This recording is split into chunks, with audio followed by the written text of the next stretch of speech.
All right, everybody, welcome back for part 2 of quarterbacking your tax return. We are here in the studio with Stan Swartz, president of Info Money Solutions, Inc. And we're actually having a lot of fun today. So thanks, Stan, so much for joining us. Okay, the players. This is what we wanted to dive into in this segment. Now, you started talking about it in the last segment where we started talking about the lawyer, the accountant, the financial planner. Before we go there, though, I have one question that kind of it's residue from part 1, but I think it ties into part 2. With a business owner, do you recommend they have the same accountant for their personal taxes and their business taxes, or 2 separate accountants to manage those returns? In most cases, I'd say it should be the same. Okay.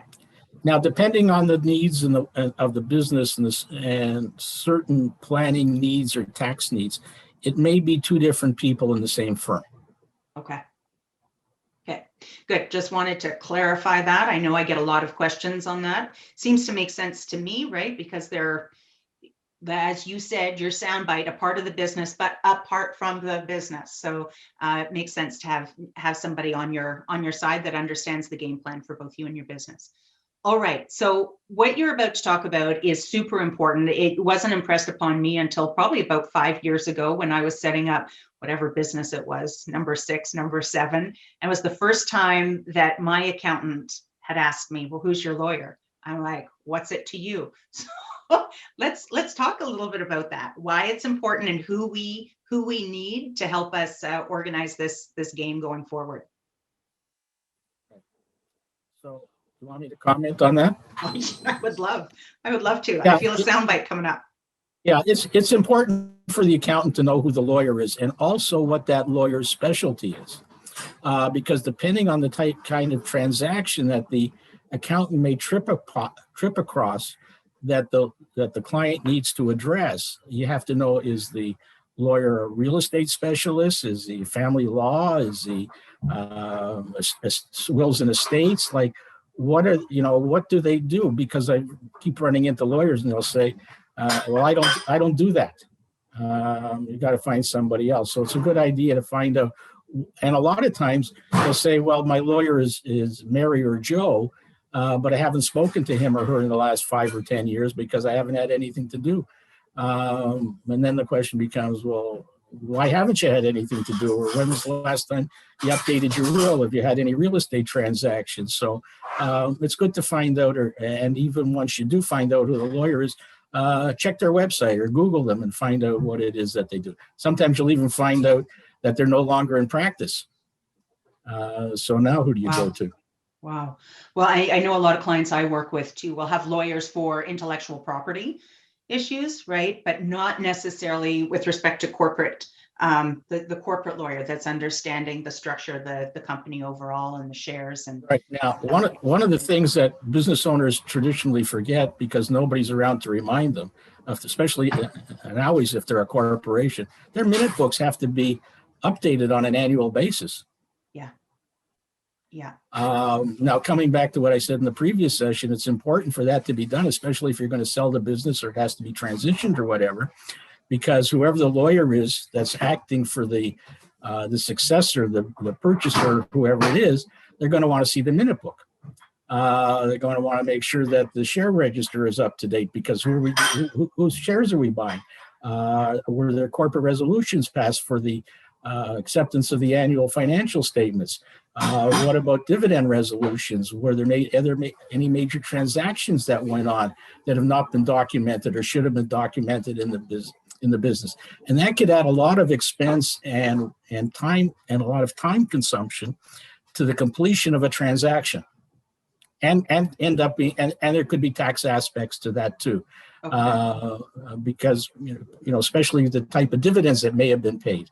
Was it paid from was it passive income that was paid out as dividends? Was it active business income? So again, it all comes back and could impact the tax returns. So can I just ask, if we then go back to the lawyer, so we've got an accountant on the bench, we've got the accountant there. any specific sort of accountant that we're looking for small business owners under 10 million? You probably want someone who's a good generalist. A good generalist. And so what would the designation be? So, right now, well, we used to have 3 designations in Canada, but now we've all come under one umbrella. So you're looking for a CPA. A CPA, awesome. So we've got the accountant on the bench. Now the lawyer, what practice area are we looking for specifically with our lawyer?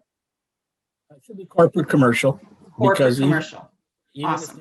if they're doing corporate commercial, they've probably got somebody that they work with to, or they themselves can handle real estate transactions and hand you off to somebody else to do wills. Okay, so same sort of thing that we were talking about before, where, ideally maybe it's a firm scenario where there's partners within the firm, right? As we were talking about with the accountant, with lawyer, again, a firm where you've got different areas of practice and they might be able to work back and forth.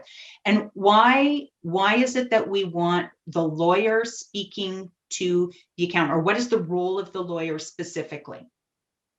Well, the lawyer on an annual basis, he should be sending out the request letter for information as to dividends that were declared and paid, whether there was any whether bonuses were declared and possibly not paid that have to be recorded in the minute book. Were there any share transactions? Now, sometimes these share transactions get reflected on the tax return, but not in the minute book. So who really is the shareholder? Gotcha. Sorry, go ahead. If you've got new shareholders, just ran across a case the other day, a court case where a new shareholder was brought in and didn't pay for the shares. So this ended up in a whole involved litigation matter and in tax court because of the ramifications of the new shareholder not actually having paid for the shares. Might have only been $1 or $10 that they had to pay, but they couldn't demonstrate that they owned the shares because they never paid for them. Wow. And so, you bring up a good point here. I know that, so that story I was sharing with you about going to the accountant said, who's the lawyer? It was impressed upon me in that moment, because I was actually setting up the business, that the structure of the company, if the accountant's job is to mitigate taxes overall, it's important for them to understand the structure, but more important, it was important for both of them to actually understand the long-term game plan and all of the players, because in this specific situation, we had the personal taxes, we had several corporations, and so it was about then forming a holdco, and then that holdco actually taking on a portion of the profits and what they own. I wouldn't have been able to set that up by myself. It was actually the lawyer and the accountant, and listening to them talk to one another, me listening in, but them saying, if this is the objective, right? And they had to piece it together. And so to me, it really landed with me, the importance and the relevance of them having the conversation, of me knowing what I needed out of this within 5 years and 10 years, but them then working together to make that structure happen. Right. And what I recommend is draw the picture. Love it. Draw the organization chart. So especially in corporate structures where you could have several shareholders and each of them have their own holding company, each of those holding companies have other shareholders in them. And what types of shares should each one of those players have? Should they be common shares? Should they be pref shares? Should they be redeemable pref shares? Should they be convertible shares? Like, what do you want to happen, especially when you're doing possibly a corporate rollover? If somebody's got a partnership or proprietorship and they're rolling it into a corporation, like, what attributes do you want to have? And especially, and that then comes into the succession planning and the estate planning for those shares as well. Yeah, we go back to part 1 of this episode, right? When you were talking about, is the business staying with you until your cold hand is, reaching out of the ground, but knowing what the end game is. And if you're passing it down, if you're, if you've got this succession plan, again, all of that factors in from the very beginning. It's not at the end of the game that you start piecing it together. The worst part is at the end, when this all hasn't been done beforehand. Okay. The time and the expense of dealing with it then is horrendous. You remind me of both of our last guests have said the exact same thing. The sooner you start looking at the numbers, the more options you have, the less painful it is. So I hope that lands with people listening to this, because I know numbers, a lot of people hide from them.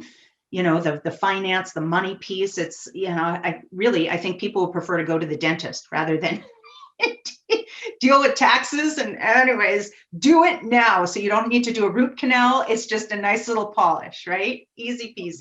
Don't say root canal to me. I just, I'm trying to differentiate whether the root canal is worse than the wisdom tooth removal. Anyways, I digress. Okay, awesome. Okay, so now we've got the accountant on the bench. We've got the lawyer, the corporate lawyer on the bench. Next player, who else do we need on there? Financial advisor. Financial advisor. Okay, tell us all about him or her. The individual and or the corporation may have cash that they have invested over a period of time in portfolio investments, stocks, bonds, mutual funds, or whatever. So those will generally could be in a personal account and could also be in corporate accounts. So what's the tax implications of the income that's being derived from it? What's the tax implications of the capital gains and the losses that are being derived? In the last couple of years, CRA's made that whole calculation of the taxes on that type of income so complicated that it's almost where you need a rocket surgeon to figure it out. But really, so you've got to differentiate between, like I said, passive income and active business income, because each one goes into a separate pool, and when it's drawn out, is pulled out at different tax rates. So you've got to figure out what that is and be aware of it. So you may be in better shape to pull out more income and invest it personally because of the tax breaks that you're going to get for dividends and capital gains than leaving it in the corporation, especially if it's foreign investments. If you're buying U.S. stocks, you don't get any foreign tax credit on the dividends received from those, so you're better off on a personal side. But first of all, when you pull it out, though, you're going to be taxed as either dividend or income. So you've got to look at that, how best to handle that, and where do I invest the money. You may be better off taking using that money rather than into portfolio investments, and if you qualify, into things like whole life insurance, because you're not taxed on an annual basis on the income generated within a life insurance policy. So whether it be a universal life policy or a whole life policy, you may be better off putting excess funds into those things. And also looking at what it is, and that'll also protect the business when the need comes to pay for taxes, because there'll be a resource of cash and monies to be paid out to beneficiaries. Can you clarify the difference? So I'm hearing a lot about, obviously, the tax implications of where we're investing our money. Is that the role of, there's two questions in there. The first question is that the role of the advisor or the role of the accountant to understand the tax consequences? The role of the advisor is generally to recommend investments. Okay, recommend investments, and then your accountant is looking for ways to minimize the taxes on those investments. Should the advisor be speaking to the accountant? Absolutely. Okay. And saying what should be our game plan for our client. Okay. And I know this is another kind of hornet's nest, but can you explain the differences between financial planners, financial advisors, brokers? I know a lot of people get confused with all the terminology. Who exactly are we looking for? A certified financial planner, which I happen to be, we look at overall situations of both the business and the individual and the interrelationships and plan. We don't necessarily advise on investments, while we certainly can to look at, but generally we're not stock analysts. We're not looking at research reports as a planner. We're looking at best how to plan for the situations that we're presented with. If the need to invest some dollars comes out of that plan, then we'll give recommendations on the most appropriate type of investments to utilize. So like I said, could be life insurance, it could be mutual funds, could be segregated funds. And then we will look at it and say, where's the tax efficiency? Should it be within the corporation? Should it be on an individual basis? How is lifestyle going to be funded? How are family needs going to be dealt with? What's the long-term plan? So it's a planning process. If you try to look at it like the advisor's dealing with a moment in time, okay, I've got money to invest from the client, and I'm going to invest it. The planner is looking somewhat backwards and somewhat forward and saying, what do I have to deal with here? What do we need to achieve for these client or clients? Okay. So does the business owner then want both a financial planner and a financial advisor? Or I say yes. Yes. Because the planner, actually should be the quarterback. Okay. The financial planner should be the quarterback, not the business owner? Well, the business owner is the person sending in the plays from the sideline. Okay. Maybe they're the team owner. Yes, they're the team owner. They're saying, okay, we got 20 yards to go. These are the play. This is how we're going to get there. You go execute. I love it. Up in the VIP booth. We might have to change the name of the episode. But okay, so that's making sense. I can wrap my head around all of that. And the financial planner then really just planning on behalf of the business owner, not planning in the business, but more planning on the personal side of things for that long-term game plan. And the corporate. And the corporate. Okay. So he's got to know the corporate results. Okay. Should I ask a question on fees now? Or I have one other question. You're talking a lot about insurance, and I know insurance factors into our financial story. Is that a separate player, or is the financial planner, are they in the role, or do they have the capacity to secure the right insurance necessary? Many do, and many advisors also can. Okay. But you have to be careful of what's driving the insurance recommendations. Is the advisor or the planner recommending for you to buy something that you need or something they need? And when I say they need, yes, they get paid by commission. Okay. So you got to be careful and find what's really driving this planner or advisor. So this leads me to the second question, is fees, right? And understanding how people are getting paid. So accountants and lawyers, typically an hourly bill, an hourly compensation model, or maybe on retainer, or for accounts, it might be project-based, right? Where it's an annual return and you're paying a fee for that. So that's taken care of. Financial planners and financial advisors. I know there's a lot of talk now about fee-based models and not commission-based models. Can you speak to that? Do you have any recommendations on what we should be looking for?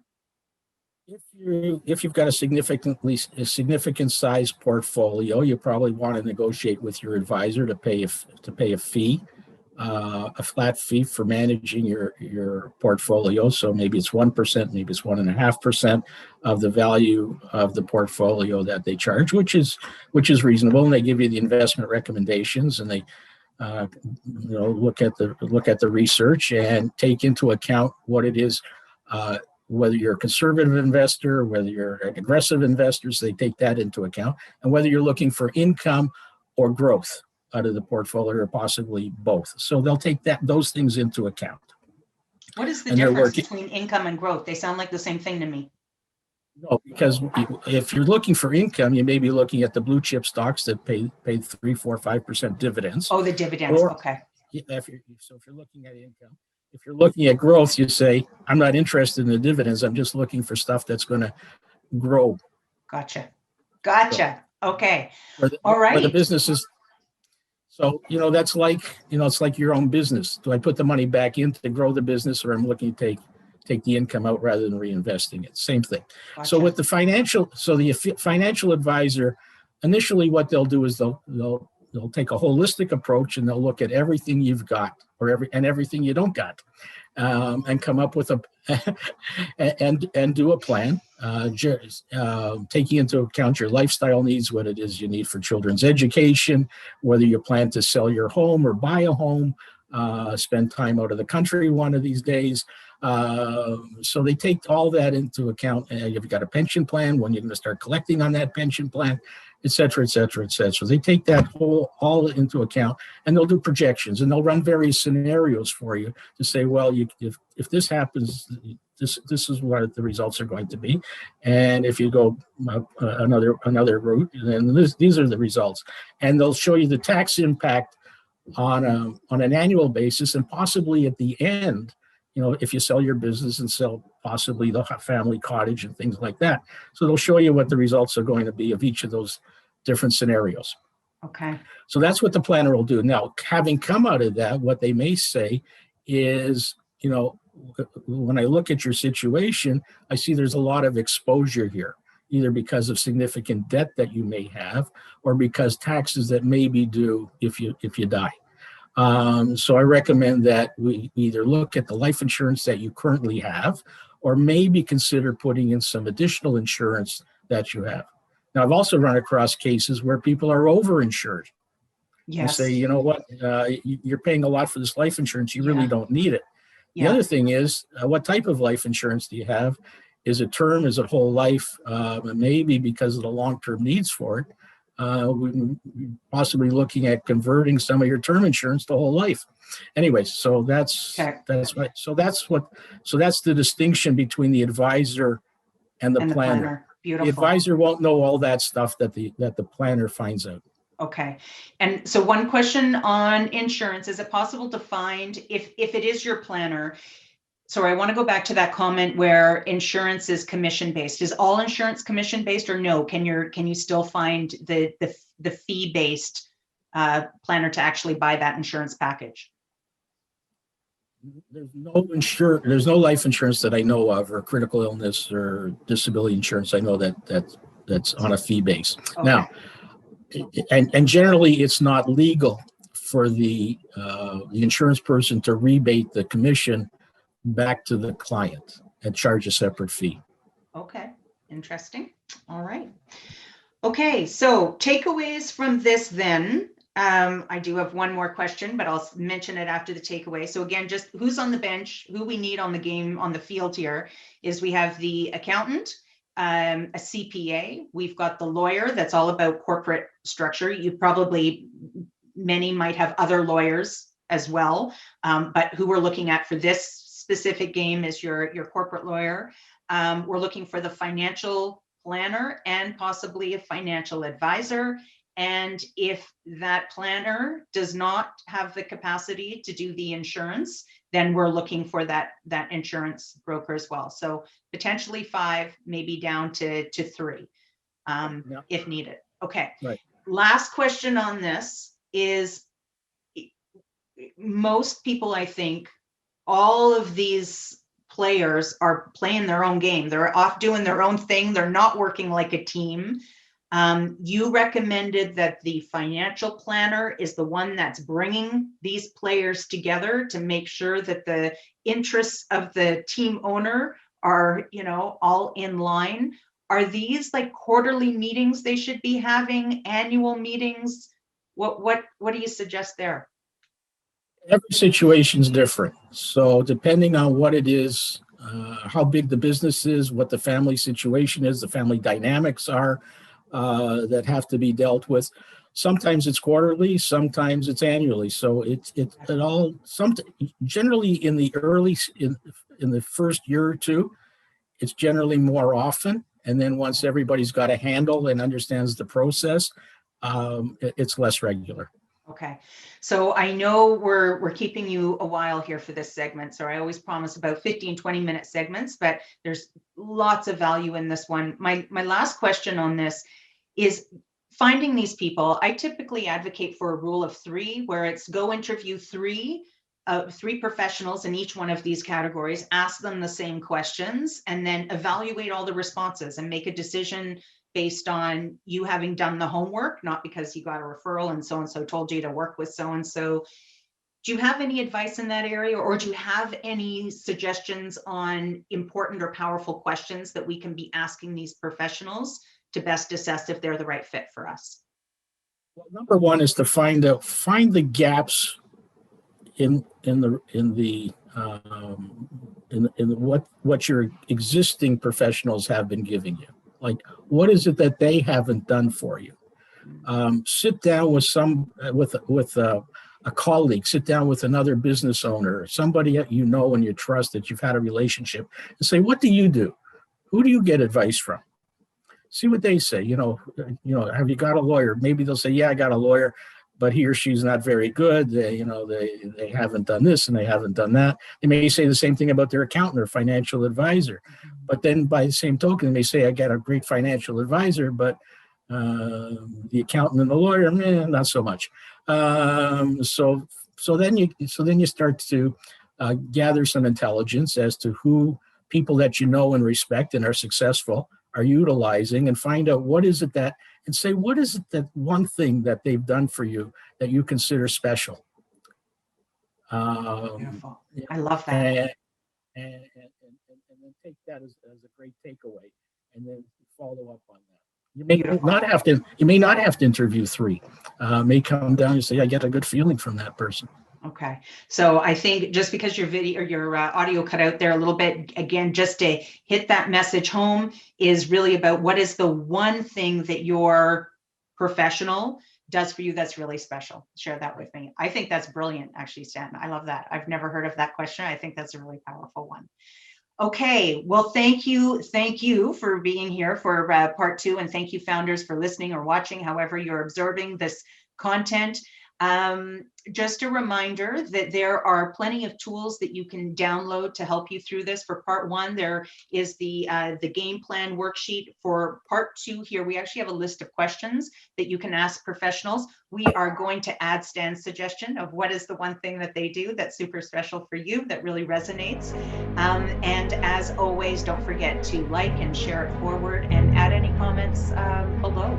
Okay, we are going to take a quick break, but we will be back for our final segment, part 3, which is all about the 10-yard line. So we're just going to run through a checklist well, not physically run through the checklist, but we're going to run through everything that you need to kind of better prepare yourself for tax season right ahead. This is what we wait all year for, and here it is, and Stan's going to give us some tips there. All right, we'll see you back here for part 3. See you shortly.